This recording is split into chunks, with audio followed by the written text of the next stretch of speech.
ओंकारं बिंदु संयुक्तं नित्यं ध्यायन्ति योगिनः मोक्षदं चैव ओंकाराय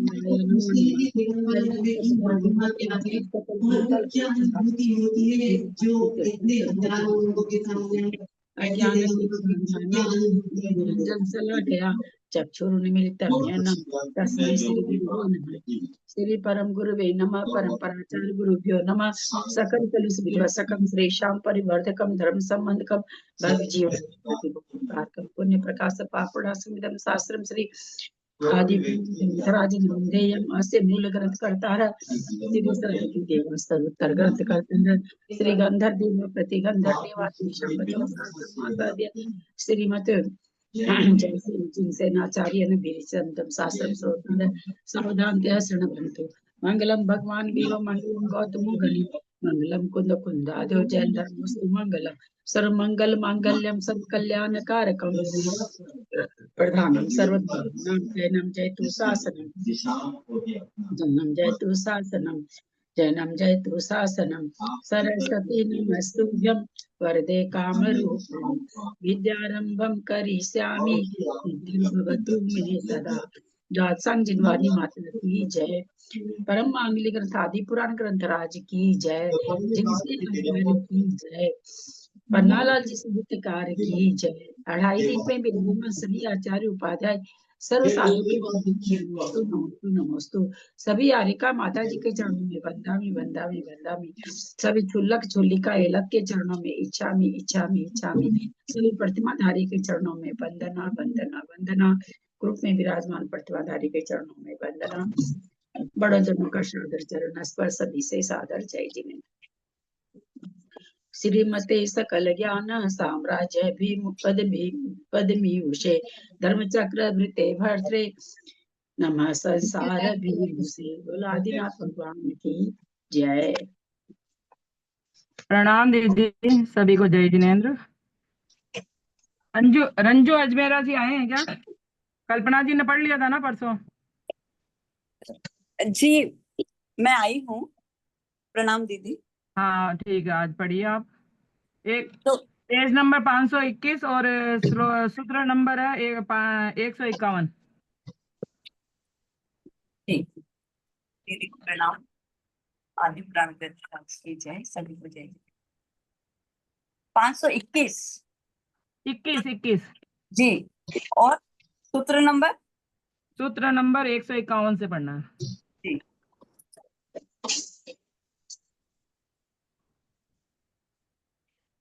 उन नाट्यशालाओं में इकट्ठी हुई वे देवांगनाएं जिनेन्द्र देव की विजय के गीत गा रही थीं और उसी विजय का अभिनय करती हुई पुष्पांजलि छोड़ रही थीं। उन नाट्यशालाओं में वीणा की आवाज के साथ साथ जो मृदंग की आवाज उठ रही थी वह मयूरों को वर्षा ऋतु के होने की शंका उत्पन्न कर रही थी।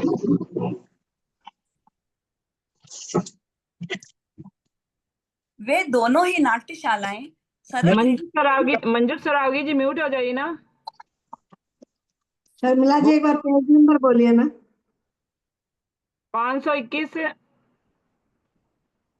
में 151 वाला पढ़ रहे हैं ये। हाँ ठीक है, आप सब म्यूट हो गए, पढ़िए आप। जी। वे दोनों ही नाट्यशालाएं शरद ऋतु के बादलों के समान सफेद थीं, इसलिए उनमें नृत्य करती हुई वे देवांगनाएं ठीक बिजली की शोभा फैला रही थीं। उन नाट्यशालाओं में किन्नर जाति के देव उत्तम संगीत के साथ साथ मधुर शब्दों वाली वीणा बजा रहे थे, जिससे देखने वालों की चित्त वृत्तियां उनमें अतिशय आसक्ति को प्राप्त हो रही थी। उन नाट्यशालाओं से कुछ आगे चलकर गलियों के दोनों ओर दो दो धूप घट रखे हुए थे, जो कि फैलते हुए धूप के धुएं से आकाश रूप आंगन को व्याप्त कर रहे थे। उन धूप घटों के धुएं से भरे हुए आकाश को देखकर आकाश में चलने वाले देव अथवा विद्याधर असमय में ही वर्षा ऋतु के मेघों की आशंका करने लगे थे।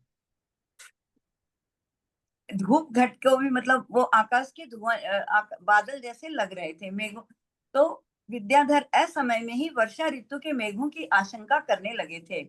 मंद मंद वायु के वश से उड़ा हुआ और दिशाओं को सुगंधित करता हुआ वह धूप ऐसा सुशोभित हो रहा था मानो उच्छ्वास लेने से प्रकट हुई पृथ्वी देवी के मुख की सुगंधी ही हो। उस धूप की सुगंधी को सूंघ कर सब ओर फैली हुई भ्रमरों की पंक्तियां दिशा रूपी स्त्रियों के मुख पर फैले हुए केशों की शोभा बढ़ा रहे थे। एक और उन धूप घटों से सुगंधी निकल रही थी और दूसरी ओर देवांगनाओं के मुख से सुगंधित निश्वास निकल रहा था। सो व्याकुल हुए भ्रमर दोनों को ही सूंघ रहे थे। वहां पर मेघों की गर्जना को जीतने वाले मृदंगों के शब्दों से तथा पड़ती हुई पुष्प वृष्टि से सदा वर्षा काल विद्यमान रहता था। धूप घटों से कुछ आगे चलकर मुख्य गलियों के बगल में 4-4 वन की वीथियां थी, जो कि ऐसी जान पड़ती थी मानो नंदन आदि वनों की श्रेणियां ही भगवान के दर्शन के लिए आई हों। यानी नंदीश्वर जी का नंदनवन पंचमेरु के वो वहां पर मानो भगवान के दर्शन के लिए ही आई हों। धूप घट वे चारों वन अशोक, सप्तवर्ण, चंपक और आम्र के वृक्षों के थे। उन सब पर फूल खिले हुए थे, जिससे वे ऐसे जान पड़ते थे मानो संतोष से हंस ही रहे हों। फल और फूलों से सुशोभित अनेक प्रकार के वृक्षों से वे वन ऐसे जान पड़ते थे मानो जगत गुरु जिनेंद्र देव के लिए अर्घ लेकर ही खड़े हों।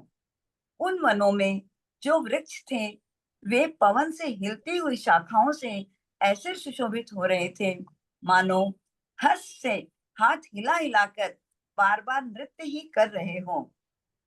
अथवा वे वृक्ष उत्तम छाया से सहित थे, अनेक फलों से युक्त थे, तुंग अर्थात ऊंचे थे, मनुष्यों के संतोष के कारण थे, सुख देने वाले और शीतल थे। इसलिए किन्हीं उत्तम राजाओं के समान जान पड़ते थे, क्योंकि उत्तम राजा भी उत्तम छाया अर्थात आश्रय से सहित होते हैं, अनेक फलों से युक्त होते हैं, तुंग अर्थात उदार हृदय वाले होते हैं, मनुष्यों के सुख के कारण होते हैं और सुख देने वाले तथा शांत होते हैं। फूलों की सुगंधी से बुलाए हुए और इसीलिए आकर इकट्ठे हुए तथा मधुर गुंजार करते हुए भ्रमरों के समूह से वे वृक्ष ऐसे सुशोभित हो रहे थे मानो जिनेंद्र देव का गुणगान ही कर रहे हों। कहीं कहीं विरल रूप से वृक्ष ऊपर से फूल छोड़ रहे थे, जिनसे ऐसे मालूम होते थे मानो जगत गुरु भगवान के लिए भक्ति पूर्वक फूलों की भेंट ही कर रहे हों। कहीं कहीं पर मधुर शब्द करते हुए भ्रमरों के मद मनोहर शब्दों से ये वन ऐसे जान पड़ते थे मानो चारों ओर से कामदेव की तर्जना ही कर रहे हों। उन वनों में कोयलों के जो मधुर शब्द हो रहे थे, उनसे वे वन ऐसे अच्छे सुशोभित हो रहे थे मानो जिनेंद्र भगवान की सेवा करने के लिए इंद्रों को ही बुला रहे हों।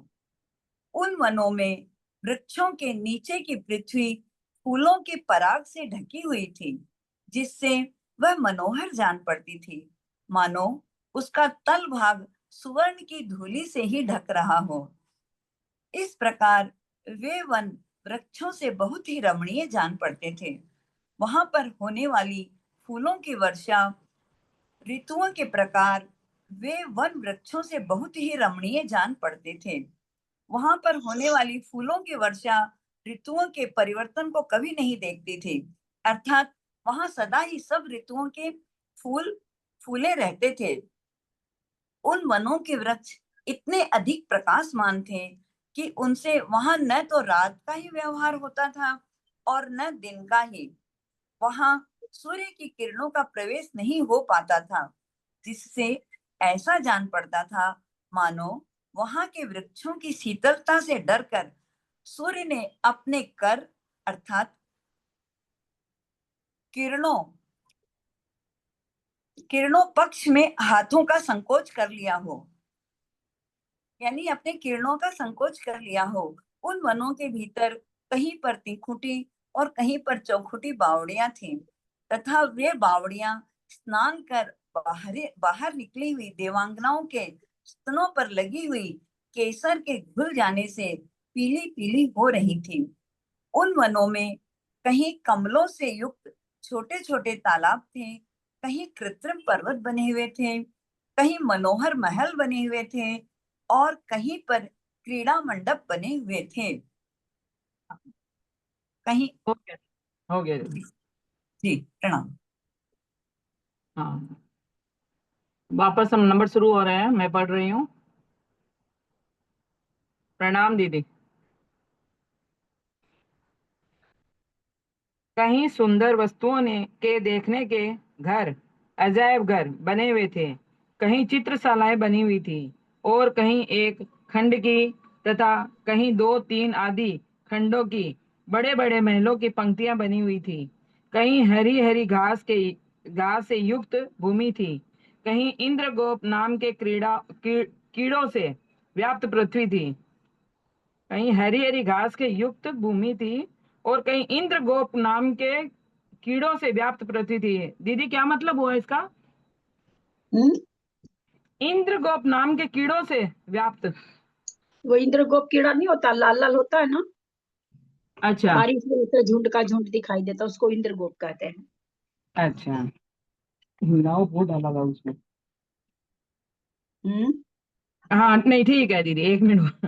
कहीं अतिशय मनोज्ञ तालाब थे और कहीं बालू के किनारों से सुशोभित नदियां बह रही थी और वे चारों ही वन उत्तम स्त्रियों के समान सेवन करने योग्य थे, क्योंकि वे वन भी उत्तम स्त्रियों के समान ही मनोहर थे।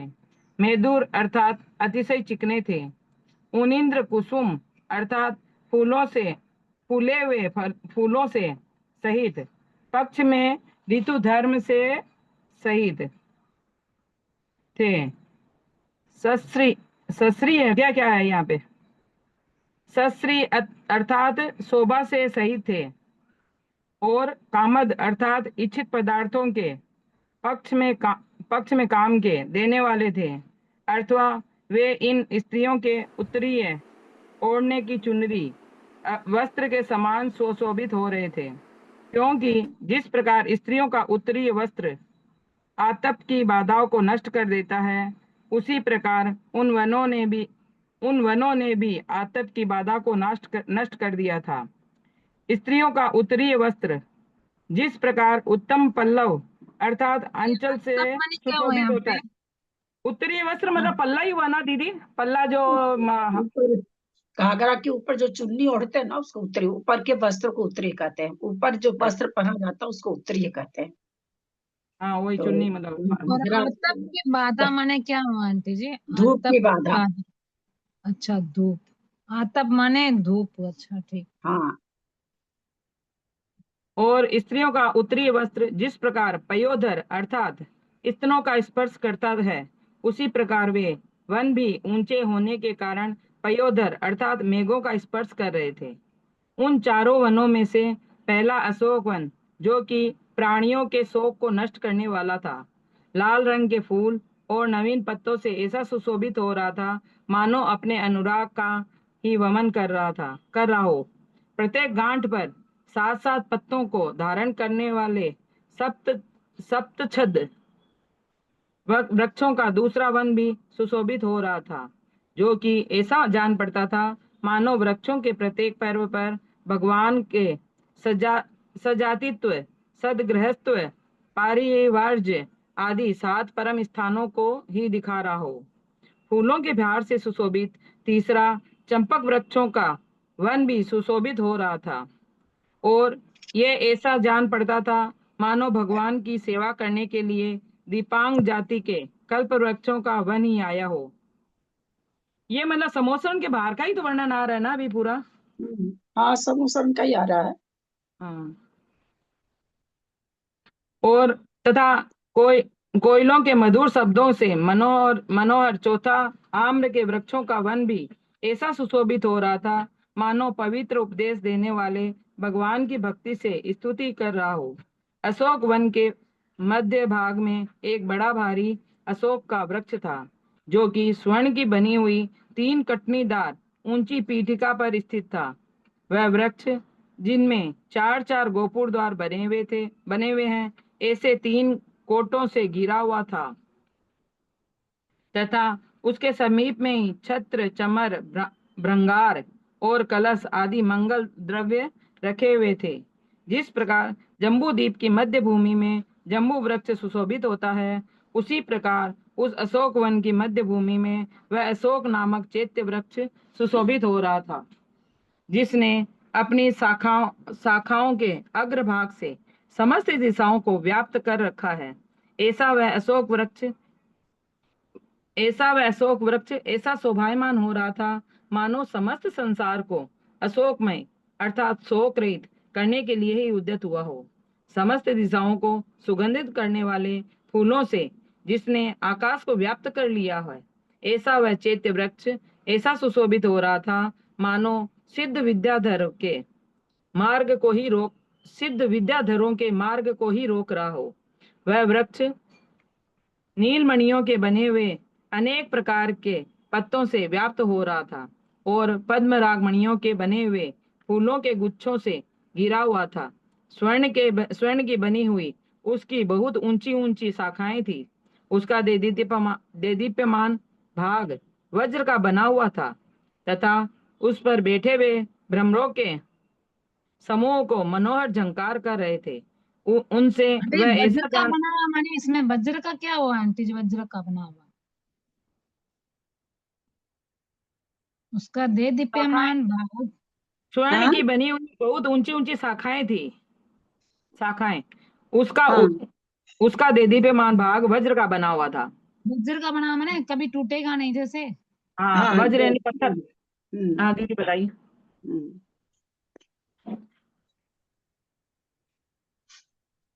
उस पर बैठे हुए भ्रमरों के समूह को मनोहर झंकार कर रहे थे। उनसे वह ऐसा जान पड़ता था मानो कामदेव की तर्जना ही कर रहा हो। वह चैत्य वृक्ष सुर, असुर और नरेंद्र आदि के मन रूपी हाथियों के बांधने के लिए खंबे के समान था तथा उसने अपने प्रभामंडल से समस्त दिशाओं को प्रकाशित कर रखा था। उस पर जो शब्द करते हुए घंटे लटक रहे थे, उनसे उसने समस्त दिशाएं बहिरी कर दी थी। बहिरी मतलब बहरी हो गई। बहिरी। हाँ उस पर जो शब्द करते हुए घंटे लटक रहे थे, उनसे उसने समस्त दिशाएं बहिरी कर दी थी। बहरी माने बहरा करती थी। हाँ वही घंटे की बहरा ही आवाज होगा ना, बहरा ही होगा ना, बहिरी का मतलब वही है ना, कुछ और थोड़ी है। हाँ हाँ। और उनसे ये ऐसा जान पड़ता था कि भगवान ने अधोलोक, मध्यलोक और स्वर्ग लोक में जो विजय प्राप्त की है, संतोष से मानो वह उसकी घोषणा ही कर रहा है हो। वह वृक्ष ऊपर लगी हुई ध्वजाओं से वस्त्रों से पोंछ पोंछ कर आकाश को मेघ रहित कर रहा था और उनसे ये ऐसा जान पड़ता था मानो संसारी शरीर की देह में लगे हुए पापों को ही पोंछ रहा हो। वह वृक्ष मोतियों की झालर से सुशोभित 3 छत्रों को अपने सिर पर धारण कर रहा था और उनसे ऐसा जान पड़ता था मानो भगवान के तीनों लोक के ऐश्वर्य को बिना वचनों के ही दिखला रहा हो। उस चैत्य वृक्ष के मूल भाग में चारों दिशाओं में जिनेन्द्र देव की 4 प्रतिमाएं थी, जिनका इंद्र स्वयं अभिषेक करते थे। देव लोग वहां पर विराजमान उन चिन्ह प्रतिमाओं की गंध पुष्पों की माला, धूप दीप फल और अक्षत आदि से निरंतर पूजा किया करते थे। क्षीर सागर के जल से जिनके अंगों का प्रक्षालन हुआ है और जो अतिशय निर्मल है, ऐसी स्वर्णमयी अरिहंत की उन प्रतिमाओं को नमस्कार कर मनुष्य, सुर और असुर सभी उनकी पूजा करते थे। कितने ही उत्तम देव अर्थ से भरी हुई स्तुतियों से उन प्रतिमाओं की स्तुति करते थे। कितने ही उन्हें नमस्कार करते थे और कितने ही उनके गुणों का स्मरण कर, चिंतन कर गान गान करते थे गान करते थे। जिस प्रकार अशोक वन में अशोक नाम का चैत्य वृक्ष है, उसी प्रकार अन्य 3 वनों में भी अपनी अपनी जाति का एक एक चैत्य वृक्ष था और उन सभी के मूल भाग जिनेंद्र भगवान की प्रतिमाओं से दीप्यमान थे। इस प्रकार ऊपर कहे हुए चारों वनों में क्रम से अशोक, सप्तवर्ण, सप्तपर्ण, चंपक और आम्र नाम के 4 बहुत ही ऊंचे चैत्य वृक्ष थे। प्रणाम दीदी। आगे त्रिशला जी पढ़ेंगे। भाभी प्रणाम। आंटी बाकी सब आंटी कोई कोई जगह अरिहंत लिखा हुआ रहता है, वो कोई कोई जगह अरहंत लिखा हुआ है, इसका मतलब क्या हुआ आंटी जी? क्या चीज बोल रही हो? अभी ये ऊपर में से सेकंड लाइन में अरहंत की ऐसा लिखा हुआ है, अरहंत की, ठीक है। हाँ कोई कोई जगह हाँ, अरिहंत लिखा हुआ रहता है, इसका मतलब क्या है? मतलब एक ई की मात्रा कहीं है, कहीं नहीं है। दोनों तरह से होता है ना, अरिहंत भी होता है, अरहंत भी होता है, दोनों होता है। तो इसका अर्थ भी दूसरा दूसरा होता है। नहीं नहीं नहीं, अरहंत का मतलब होता है पूजने योग्य।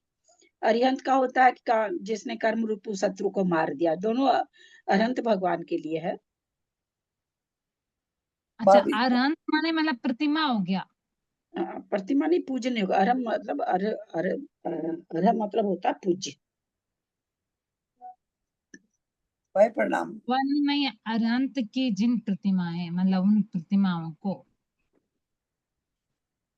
अरिहंत गया आपका? अरिहंत। शुरू करूँ मैं? अरे बता दिया। हम्म, शुरू कर रही हूँ मैं। हाँ, दीदी म्यूट है। मूल भाग में जैन भगवान की प्रतिमा विराजमान होने से जो चैत्य वृक्ष इस सार्थक नाम को धारण कर रहे हैं और इंद्र जिनकी पूजा क्या करते हैं, ऐसे वे चैत्य वृक्ष बहुत ही अधिक सुशोभित हो रहे थे। पार्थिव अर्थात पृथ्वी से उत्पन्न हुए वे वृक्ष सचमुच ही पार्थिव पार्थिव अर्थात पृथ्वी के स्वामी राजा के समान जान पड़ते थे, क्योंकि जिस पर राजा अनेक फलों से अलंकृत होते हैं, उसी प्रकार वे वृक्ष भी अनेक फलों से अलंकृत थे। राजा जिस प्रकार तेजस्वी होते हैं, उस प्रकार वे वृक्ष भी तेजस्वी अर्थात दैदीप्यमान थे।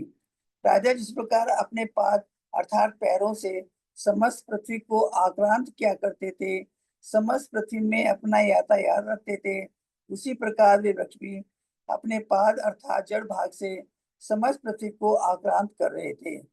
समस्त पृथ्वी में उनकी जड़ें फैली हुई थी। और राजा जिस प्रकार पत्र अर्थात सवारियों से आंटी जी, भरपूर रहते थे। आक्रांत माने क्या होता है आंटी जी? आक्रांत, आक्रांत आंटी जी। ये आक्रांत शब्द तो पता नहीं कितनी बार आ चुका, कितनी बार आ चुका। आप बहुत बार आ चुका है वैसे।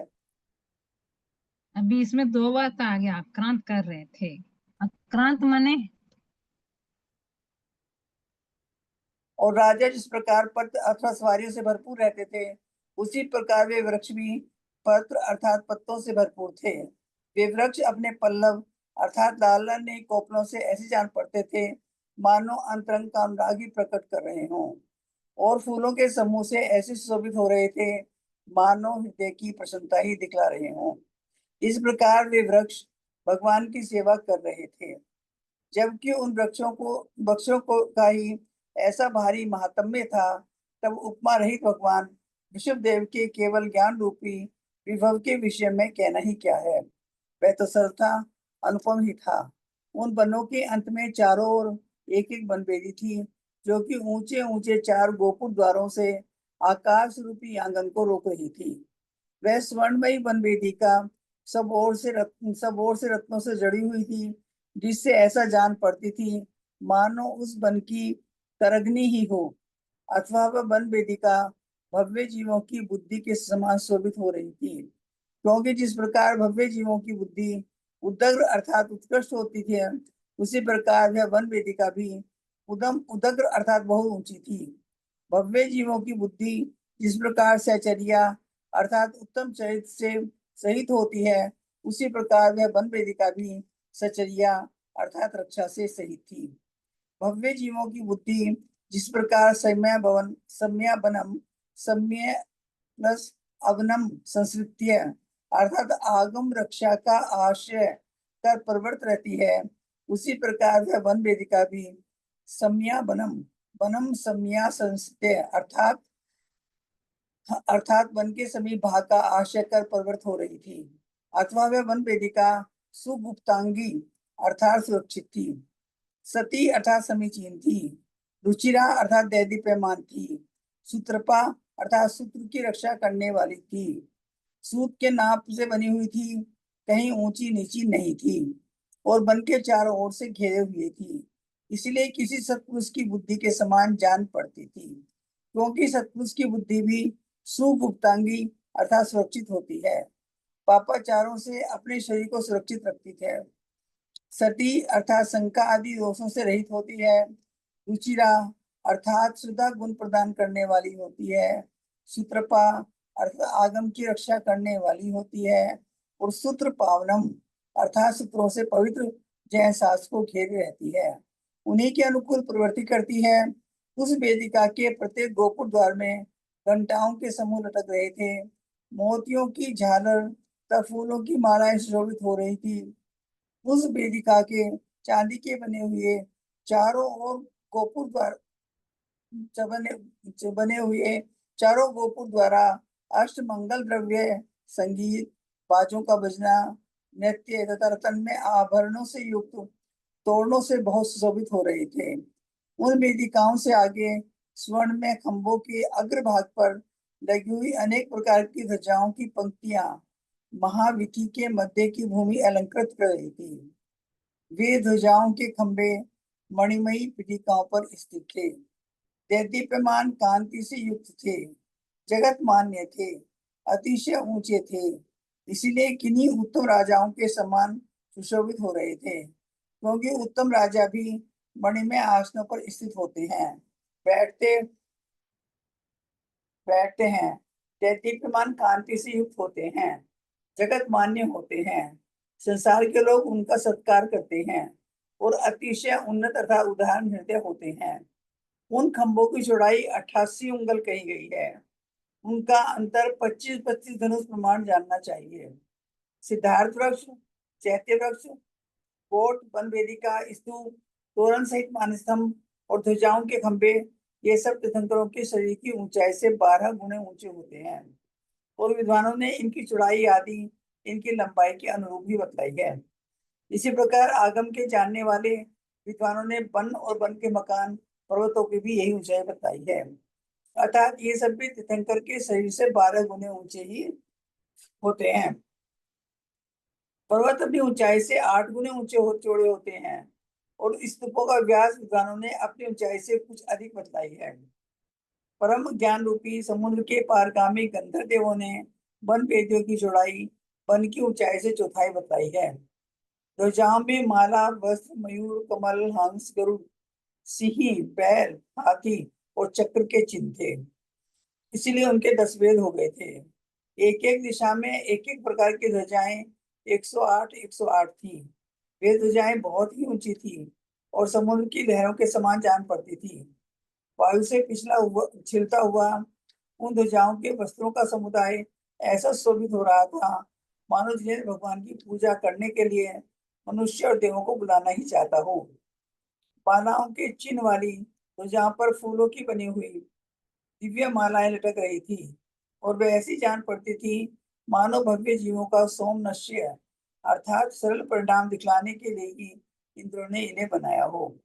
वस्त्रों के चिन्ह वाली ध्वजाएं महीन और सफेद वस्त्रों की बनी हुई थी, तथा वे वायु से ही हिलकर उड़ रही थी, जिससे ऐसी शोभित हो रही थी माना आकाश रूपी समुद्र की उड़ती हुई ऊंची लहरें ही हो। मयूरों के चिन्ह वाली ध्वजाओं में जो मयूर बने हुए थे, वे लीला पूर्वक अपनी पूंछ फैलाए हुए थे और सांप की बुद्धि से वस्त्रों को निकल रहे थे, जिससे ऐसे शोभित हो रहे थे मानो सांप की कांचली ही निकल रहे हों। कमलों की चिन्ह वाली ध्वजाओं में जो कमल बने हुए थे, वे अपने 1000 अभी शाम की कांचली माने क्या होता है? क्या होता है? सांप की सांप की कांचली जो सांप के ऊपर एक परत होती है कपड़े की, सांप जैसी, तो वो उतार देता है, कांचनी को उतार देता है। एक बहुत लंबी सांप जितनी लंबी जो उतरती है सफेद सफेद सी, वो होती है। अपने 1000 दलों के विस्तार से ऐसे शोभायमान हो रहे थे मानो आकाश रूपी सरोवर में कमल ही फूल रहे हों। हो गए शर्मिला जी, हो गया? हाँ, मंजू जी दिल्ली पढ़ेंगे, उसके बाद में सरिता जी। 1 मिनट में 3 नाम बता देती हूँ। मेरे को थोड़ा सा 15 मिनट तो हूँ भी, अभी हूँ मैं 10 मिनट, तो उसके बाद मेरे को थोड़ा बाहर जाना है। तो हाँ ये मंजू जी दिल्ली पढ़ेंगे, उनके बाद में सरिता जी चेन्नई, और उनके बाद में निशा जी पढ़ेंगे। इतना ही नंबर आएगा 3 जन का, जितना है। सबको जय जिनेन्द्र। रत्नमयी, एक सेकंड। रत्नमयी पृथ्वी पर उन ध्वजाओं में बने हुए कमलों के जो प्रतिबिंब पड़ रहे थे, वे कमल समझकर उन पर पड़ते हुए भ्रमरों को भ्रम उत्पन्न करते थे। उन कमलों की दूसरी जगह नहीं पाई जाने वाली उस समय की शोभा देखकर लक्ष्मी ने अन्य समस्त कमलों को छोड़ दिया था और उन्हीं में अपने रहने का स्थान बनाया था। भावार्थ, वे कमल बहुत ही सुंदर थे, इसलिए ऐसे जान पड़ते थे मानो लक्ष्मी अन्य सब कमलों को छोड़कर उन्हीं में रहने लगी हो। हंसों की चिन्ह वाली ध्वजाओं में जो हंसों के चिन्ह बने हुए थे, वे अपने चोंच से वस्त्र को ग्रस रहे थे और ऐसे शोभायमान हो रहे थे मानो उसके बहाने अपनी द्रव्यलेशा का ही प्रसार कर रहे हों। जिन ध्वजाओं में गरुड़ों के चिन्ह बने हुए थे, उनके दंडों के अग्रभाग पर बैठे हुए गरुड़ अपने पंखों के विक्षेप से ऐसे सुशोभित हो रहे थे मानो आकाश को ही उल्लंघन करना चाहते हों। नील मणिमयी पृथ्वी में उन गरुड़ों के जो प्रतिबिंब पड़ रहे थे, उनसे वे ऐसे शोभायमान हो रहे थे मानो नागेंद्रों को खींचने के लिए पाताल लोक में ही प्रवेश कर रहे हों। सिंहों के चिन्ह वाली ध्वजाओं के अग्रभाग पर जो सिंह बने हुए थे, वे छलांग भरने की इच्छा से ऐसे सुशोभित हो रहे थे मानो देवों के हाथियों को जीतने के लिए प्रयत्न कर रहे हैं। उन सिंहों के मुखों पर जो बड़े बड़े मोती लटक रहे थे, वे ऐसे जान पड़ते थे मानो बड़े बड़े हाथियों के मस्तक विदारण करने से इकट्ठे हुए यश ही लटक रहे हों। बैलों के चिन्ह वाली ध्वजाओं में जिनके सिंगों के अग्रभाग में ध्वजाओं के वस्त्र लटक रहे थे, ऐसे बैल बने हुए थे और वे ऐसे शोभायमान हो रहे थे मानो शत्रुओं को जीत लेने से उन्हें विजय पताका ही प्राप्त हुई हो। हाथी के चिन्ह वाली ध्वजाओं पर जो हाथी के चिन्ह बने थे, वे अपनी ऊंची उठी हुई सूढ़ों से पताकाएं धारण कर रहे थे और उनसे ऐसे सुशोभित हो रहे थे मानो जिनके शिखर से के अग्रभाग से बड़े बड़े निर्धनवती हों।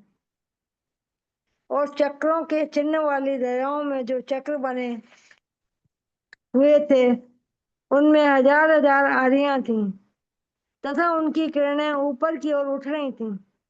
उन चक्रों से वे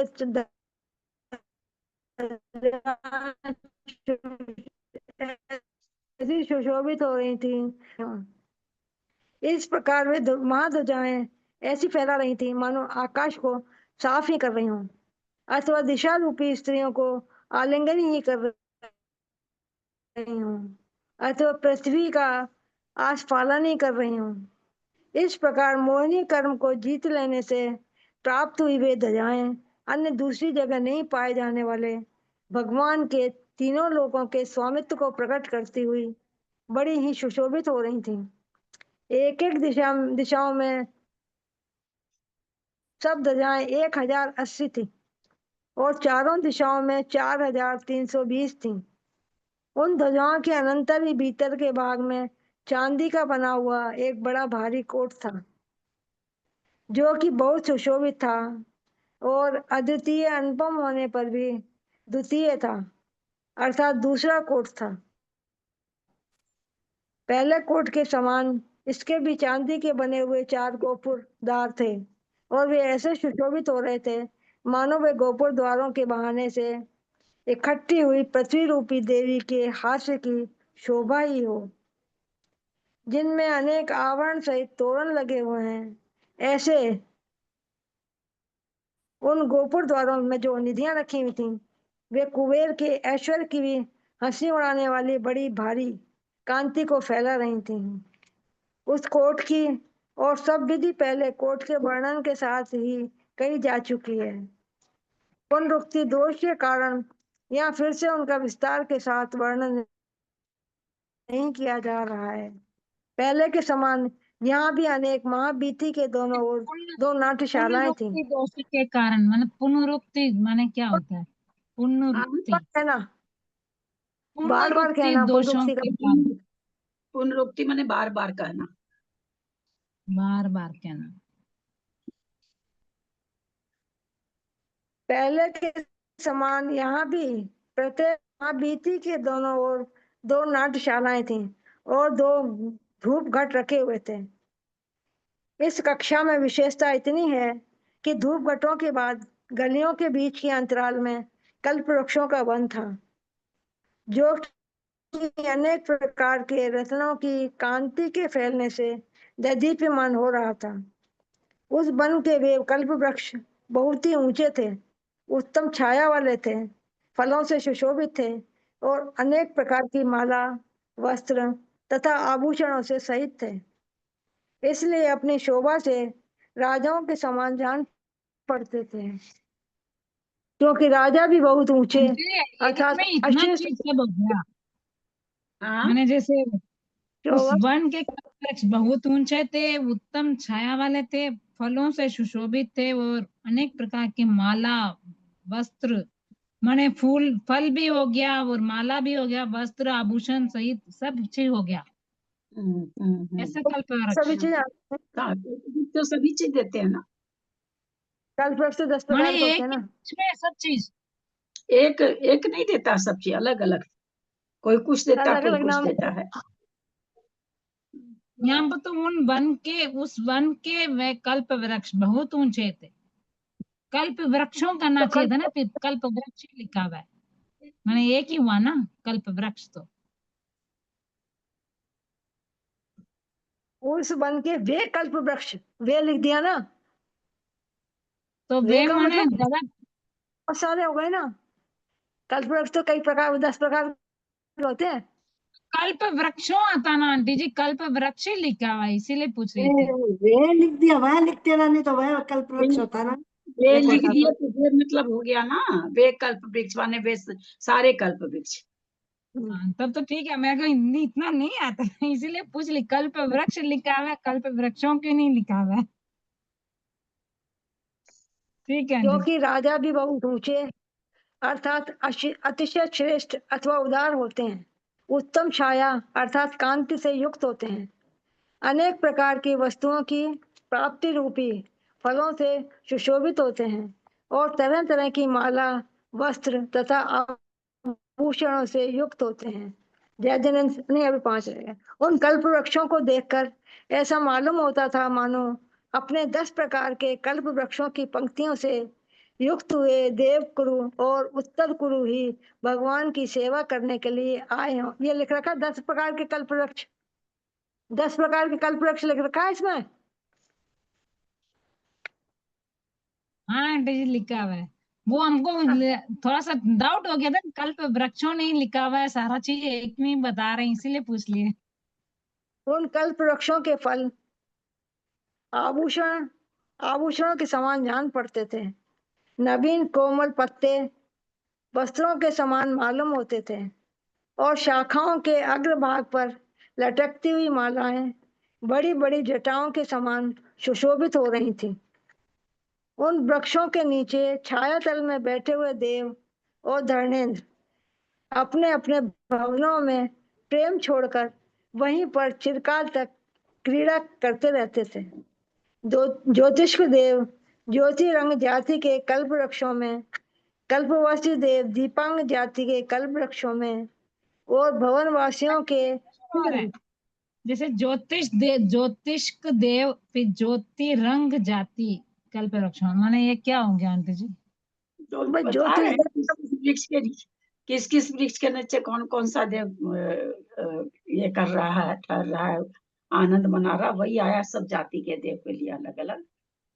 माने ज्योतिष देव ज्योति रंग जाति के कल्प वृक्षों में, हाँ कल्पवासी देव दीपांग जाति के कल्प वृक्षों में। हाँ, दीपांग में ऐसे अलग अलग वृक्ष के नीचे सब क्रीड़ा कर रहे हैं। माने उस सब जाति के नाम हो गया ज्योति रंग दीपांग। नाम है ये ना, नाम है। इस नाम के कल्प वृक्ष होते हैं, हाँ हाँ, तो उन्हीं के नीचे दिख रहा है कि कौन क्या किसके नीचे वैरायटी है क्रीड़ा आंटी कर जी, रहा है। हाँ? वैरायटी भी बहुत है, कल्प वृक्षों की वैरायटी भी बहुत है। दीदी जैसे कल्प ये वृक्षों के नाम दिए हैं उस और फिर है ना भवनवासी और ज्योतिष ये इनके वृक्ष भी अलग अलग होते थे क्या? जैसे कि हर एक वृक्ष से ये सब कुछ मांग सकते थे? इनको थोड़ी मांगना होता है, ये मांगते किसलिए थे। मांगेंगे? देव वो तो क्यों अपने मांग, आप ये जो भी क्रीड़ा इच्छा करते करते तो वो वृक्ष। तो मिल जाता था ना इन्हें, हाँ, जो उनके तो इच्छा अमृत करते थे तो वो तो मिल जाता था ना इन्हें। इनको कोई उसके लिए थोड़ी, इनको क्या काम है, देव कुरु करू, देव कुरु उत्तर कुरु क्या है, भोग भूमि है, वहां वृक्ष है, उसकी बात बता रहे हैं, है ना, कि वो देव लोग उसके नीचे क्रीड़ा कर रहे हैं, वो देव उसके नीचे, वो थोड़ी वहां पर कुछ मांगेंगे, उनको क्या जरूरत है।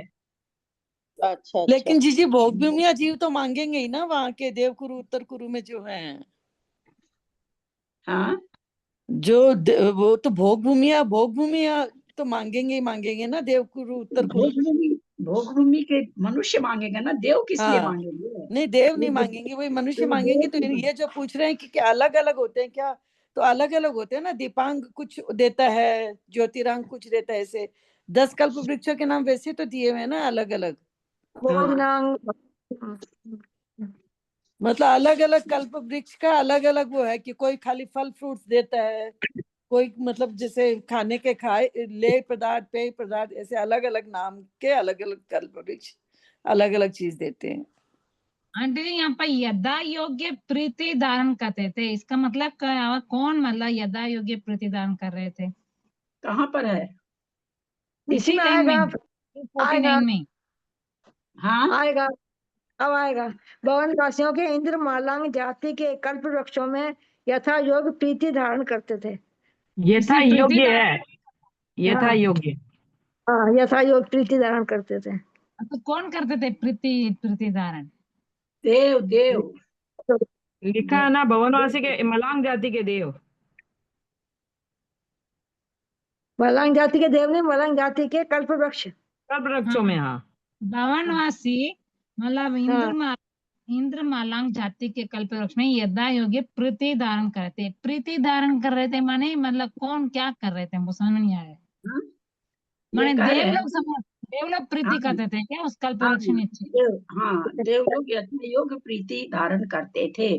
मालंग जाति के कल्प वृक्षों में, भवन वासियों के इंद्र मालंग जाति के कल्प वृक्षों में यथा योग प्रीति धारण करते थे। तो वृक्ष के नीचे आपस में इंद्र इंद्राणी आपस में प्रीति को प्राप्त हाँ करते थे। बस, माने वो लोग पिकनिक मना रहे हैं वहां जाके, इसका मतलब यही हुआ। बाबा जिस देव को जो वृक्ष अच्छा लगता था वे उसी के नीचे क्रीड़ा करते थे। आगे ये आ गया, इसका अर्थ आ गया इसका।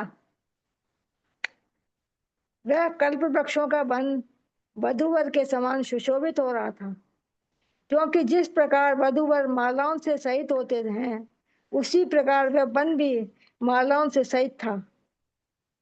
वधूवर जिस प्रकार आभूषणों से युक्त होते हैं उसी प्रकार वह वन भी आभूषणों से युक्त था। जिस प्रकार वधूवर सुंदर वस्त्र पहने रहते हैं उसी प्रकार उस वन में सुंदर वस्त्र टंगे हुए थे। जिस प्रकार वर वधू के अधर होंठ पल्लव के समान लाल होते हैं उसी प्रकार उस वन के पल्लव नए नए नए पत्ते लाल थे। वर वधु के आसपास जिस प्रकार दीपक जला करते हैं उसी प्रकार उस वन में अभी रह गया ना 50। उस वन में दीपक जल रहे थे और वर वधु जिस प्रकार अतिशय सुंदर होते हैं उसी प्रकार वह वन भी अतिशय सुंदर था।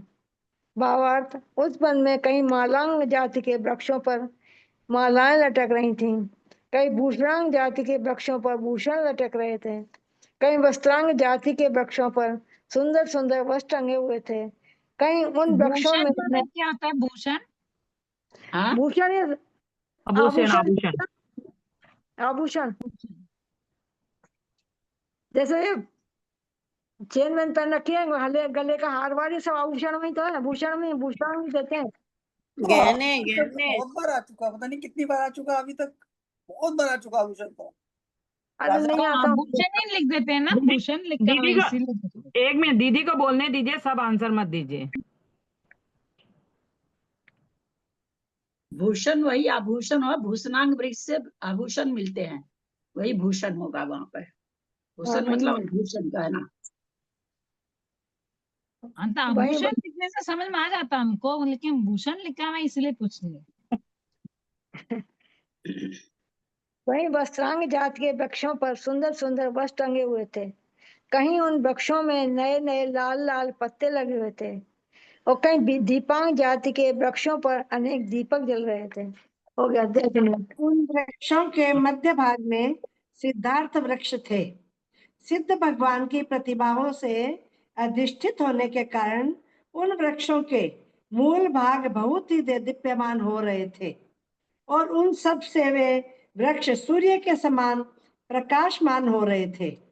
पहले चैत्य वृक्षों में जिस शोभा का वर्णन किया गया है वह सब इन सिद्धार्थ वृक्षों में भी लगा लेना चाहिए, किंतु विशेषता इतनी ही है कि ये कल्प वृक्ष अभिलषित फल के देने वाले थे। उन कल्प वृक्षों के वनों में कहीं बावड़ियां, कहीं नदियां, कहीं बालू के ढेर और कहीं सभागृह आदि सुशोभित हो रहे थे। उन कल्प वृक्षों की वन वीथी को भीतर की और चारों तरफ से वन वेदिका घेरे हुए थी। वह वन वेदिका सुवर्ण की बनी हुई थी और 4 गोपुर द्वारों से सहित थी। उन गोपुर द्वारों में तोरण और मंगल द्रव्य रूप संपदाओं का वर्णन पहले ही किया जा चुका है तथा उनकी लंबाई आंटी जी, चौड़ाई वन वेदिका माने क्या हुआ? हाँ, वन वेदिका वन वेदिका वन की जो वेदी रहती, दीवार रहती वन के, जहाँ जंगल के किनारे जो वेदी बनी रहती, दीवार बनी रहती, उसको वन वेदी कहते हैं। उन गोपुर द्वारों में तोरण और मंगल द्रव्य रूप संपदाओं का वर्णन पहले ही किया जा चुका है तथा उनकी लंबाई चौड़ाई आदि भी पहले के समान ही जानना चाहिए। उन गोपुर द्वारों के आगे भीतर की ओर बड़ा लंबा चौड़ा रास्ता था और उसके दोनों ओर देव रूप कारीगरों के द्वारा बनाई हुई अनेक प्रकार के मकानों की पंक्तियां थी, जिनके बड़े बड़े खंभे सुवर्ण के बने हुए हैं, जिनके अधिष्ठान बंधन अर्थात नींव वज्रमयी है, जिनकी सुंदर दीवारें चंद्रकांत मणियों की बनी हुई है और जो अनेक प्रकार के रत्नों से चित्र विचित्र हो रहे हैं।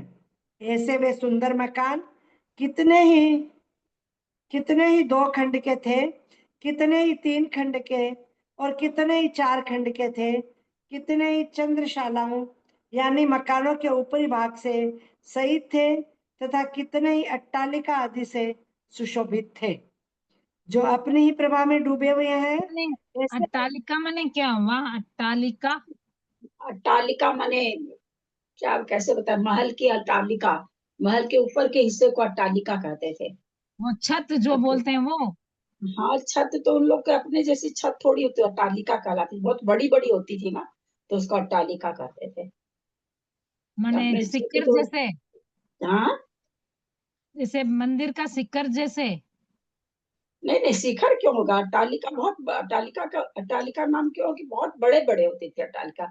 अपने लोग तो उतनी बड़ी सोच ही नहीं सकते, एक जगह से दूसरी जगह नजर नहीं पहुंच पाती थी, इतने बड़े बड़े अट्टालिका होते थे। माने जो खुली अपनी जगह होती थी कि बंद कमरा जैसे होती थी? हाँ, माने आकाश में मतलब खुली जगह वैसे होता था कि कैसे? अट्टालिका महल के ऊपर, महल और महल के ऊपर के छत को अट्टालिका कहते हैं। ठीक। जो बड़े अपनी बड़े प्रभा महल, में डूबे वो हुए दो हैं, चार कमरे वाले नहीं। ऐसे वे आप मकान अपने शिखरों के अग्रभाग से आकाश का स्पर्श करते हुए ऐसे सुशोभित हो रहे थे मानो चांदनी से ही बने हों। कहीं पर कूटागार यानी अनेक शिखरों वाले अथवा झूला देने वाले मकान, कहीं पर सभागृह और कहीं पर प्रेक्षागृह यानी नाट्यशाला अथवा अजायब घर सुशोभित हो रहे थे। उन कूटागार आदि में शैयाएं बिछी हुई थी, आसन रखे हुए थे, ऊंची ऊंची सीढ़ियां लगी हुई थी और उन सब ने अपनी कांति से आकाश को सफेद सफेद कर दिया था। उन मकानों में देव, गंधर्व, सिद्ध यानी एक प्रकार के देव, विद्याधर, नागकुमार और किन्नर जाति के देव बड़े आदर के साथ सदा क्रीड़ा किया करते थे। उन देवों में कितने ही देव तो गाने में उद्यत थे और कितने ही बाजा बजाने में तत्पर थे। इस प्रकार वे देव संगीत और नृत्य आदि की गोष्ठियों द्वारा भगवान की आराधना कर रहे थे। महावीथियों के मध्य भाग में 9 स्तूप खड़े हुए थे जो कि पद्मराग मणियों के बने हुए बहुत ही ऊंचे थे और अपने अग्रभाग से आकाश का उल्लंघन कर रहे थे। सिद्ध और अरिहंत भगवान की प्रतिमाओं के समूह से वे स्तूप चारों ओर से चित्र विचित्र हो रहे थे और ऐसे सुशोभित हो रहे थे मानो मनुष्यों का अनुराग ही स्तूपों के आकार को प्राप्त हो गया हो।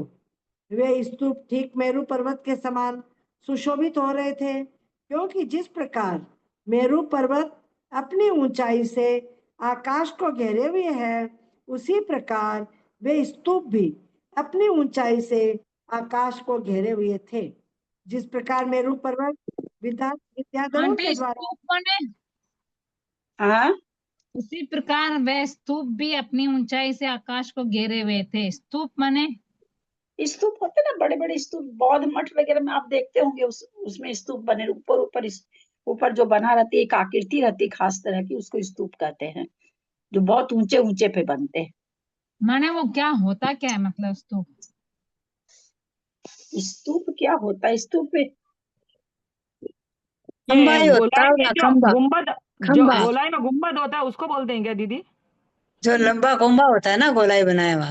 गुम्बद, गुम्बद टाइप का लंबा गोल गोल अंदर में। हाँ, गोला गोल गोल अंदर। जिस वही होता प्रकार है क्या वही होता है क्या दीदी?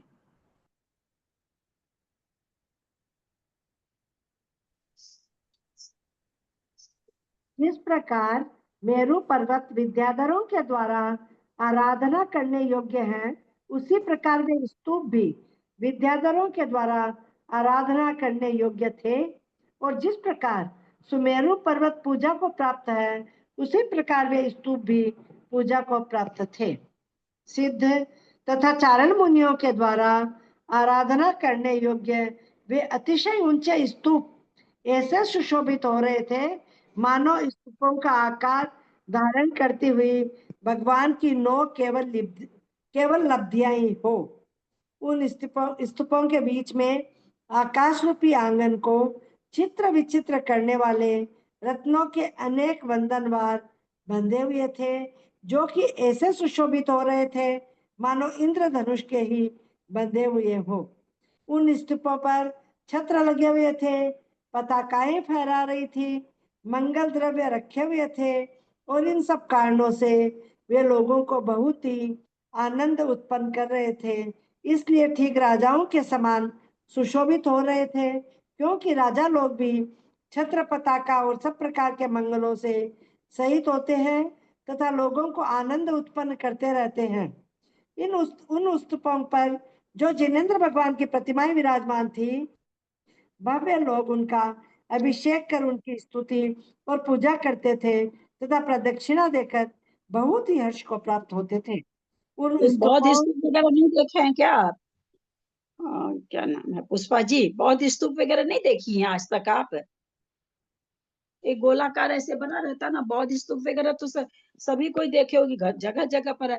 ऐसे समझ लीजिए कि एक टीला टाइप का बना रहता है, उसको स्तूप कहते जैसे हैं। मानस स्तंभ, जैसे मानस स्तंभ अपने में तो मानस मानस स्तंभ स्तंभ तो कहाँ होती से है। मिल, मानस स्तंभ वो जैसे होता तो मैं म्यूजियम मानस वगैरह स्तंभ, में होता दीदी, मानस स्तंभ म्यूजियम बोलती वगैरह हूँ। में होता है शायद स्तूप सा। दो लोग एक बार में बोलेंगे तो मेरे तो गले में खत्म, मेरा तो गला एकदम खत्म हो रखा है। मैं तो इतना जोर लगा के बोल रही हूँ कि मैं ही जानती हूँ। तो फिर जो भी समझाना चाह रहे हैं समझाइए, इतनी देर से समझा क्यों नहीं रहे? उनका तो प्रश्न, मेरे तो बीच में फोन आ गया था। समझाइए जो समझाना चाह रहे हैं। मेरे को तो अच्छा रहेगा, मेरा गला ही नहीं चल पा रहा, इतना मुश्किल हो रहा मेरे को।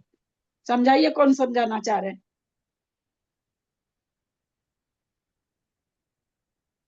नहीं, उन मैं ये कह रही थी जैसे म्यूजियम वगैरह में ऊपर गोल गुम्बद सी होती है ना, उसको कहते हैं क्या स्तूप, ये कह रही थी मैं। अरे और तो मैं बौद्ध कुछ नहीं स्तूप कह आप लोग इतने, बौद्ध स्तूप नहीं देखे हैं आज तक आप लोग? देखे रही, हैं। तो कितना कहते हैं क्या, ये नहीं बौद्ध पता स्तूप बने हैं। ना। गोल आकृति रहती है एक, उसमें लोग बैठ करके ध्यान वगैरह करते हैं।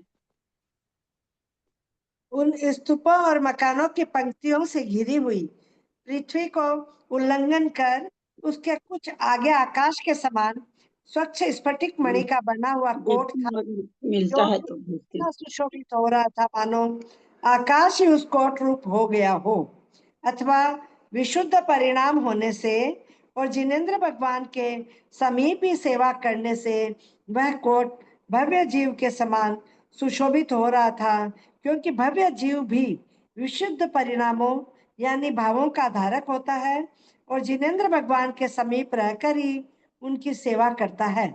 इसके सिवाय वह कोट भव्य जीव के समान ही तुंग अर्थात ऊंचा यानी पक्ष में श्रेष्ठ और सुधृत सुधृत अर्थात सुगोल यानी पक्ष में सदाचारी था, अथवा वह कोट बड़े बड़े विद्याधरों के द्वारा सेवनीय था, ऊंचा था और अचल था, इसीलिए ऐसा जान पड़ता था मानो विजयार्थ पर्वत ही कोट का रूप धारण कर भगवान की प्रदक्षिणा दे रहा हो। उस उत्तम कोट की चारों दिशाओं में 4 ऊंचे गोपुर द्वार थे, जो कि पद्मराग मणि के बने हुए थे और ऐसे मालूम पड़ते थे मानो भव्य जीवों के अनुराग से ही बने हों। जिस प्रकार पहले कोटों के गोपुर द्वारों पर मंगल द्रव्य रूपी संपदाएं रखी हुई थी, उसी प्रकार इन गोपुर द्वारों पर भी मंगल द्रव्य रूपी संपदाएं जानना चाहिए और पहले की तरह ही के समीप में भी देदीप्यमान तथा गंभीर आकार वाली निधियां रखी हुई थी। प्रत्येक गोपुर द्वार पर पंखा, छत्र, चामर, ध्वजा, दर्पण, सुप्रतिष्ठित यानी ठोना, श्रृंगार और कलश, ये 8 मंगल द्रव्य रखे हुए थे। प्रणाम दीदी। चित्र भेजे हैं, देख लीजिए, स्तूप का चित्र भेजे हैं ग्रुप में। ठीक है आंटी जी। टाइम हो कहाँ गया है? आज का तो। टाइम हो गया। निशा जी कल पढ़ लेंगे। चले जिनवानी स्तुति करिए। मेरे कहाँ खो गया, दिख ही नहीं रहा, जूम ही नहीं दिख रहा है। आज पेपर आया नहीं ना ऑनलाइन वाला कल? वो बोले ना, वो क्या उनका वो पेपर ही हाँ उनका, नहीं हाँ मिला उनको। कल समरी करेंगे क्या दीदी? हाँ बोले हैं वो। हाँ 238 तक ही है तो फिर हो गया पढ़ाई तो अपना। चलो जिनवानी स्तुति करें। फोटो देख लो, पुष्पा भेजे हैं। हाँ हाँ आंटी जी देख रही हूँ।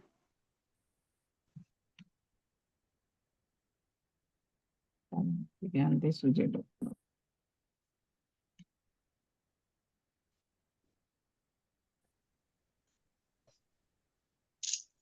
चलिए जिनवानी स्तुति करें।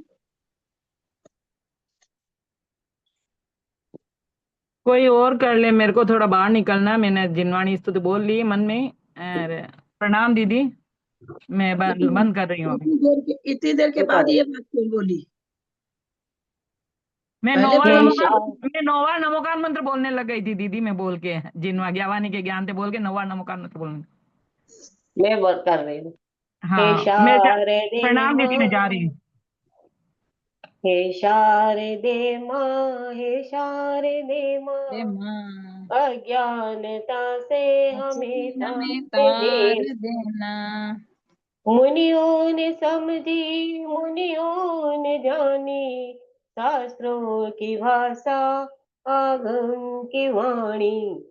हम भी तो जाने, हम भी तो समझे, विद्या का फल तो हमें माता देना। हे शारदे माँ, हे शारदे माँ, अज्ञानता से हमें तारने माँ। तू ज्ञानदायी हमें ज्ञान दे दे, रत्न त्रयों का हमें दान दे दे। मन से हमारे मिटा दे अंधेरे, हमको उजालों का द्वार देना। हे शारदे माँ, हे शारदे माँ, अज्ञानता से हमें तार दे माँ। तू मोक्षदायी, ये संगीत तुझ में, हर शब्द तेरा, हर भाव तुझ में। हम हैं अकेले, हम हैं अधूरे, तेरी शरण माँ हमें तार देना। हे शारदे माँ, हे शारदे माँ, अज्ञानता से हमें तार देना। जावाणी के ज्ञान से तुझे लोका लो, तो वाणी मसंगरू सदा दे तो दो। हे जिनवाणी भारती तो हे जपो दिन रे, जो तेरा शरणालय सो पावे सुखी। देव जो अरहंत को गुरु से हो निर्गत, दयाद्रम पालो सदा यही मोक्ष। जय बोलो द्वादश संख्या वाणी माता की जय। नोवाड में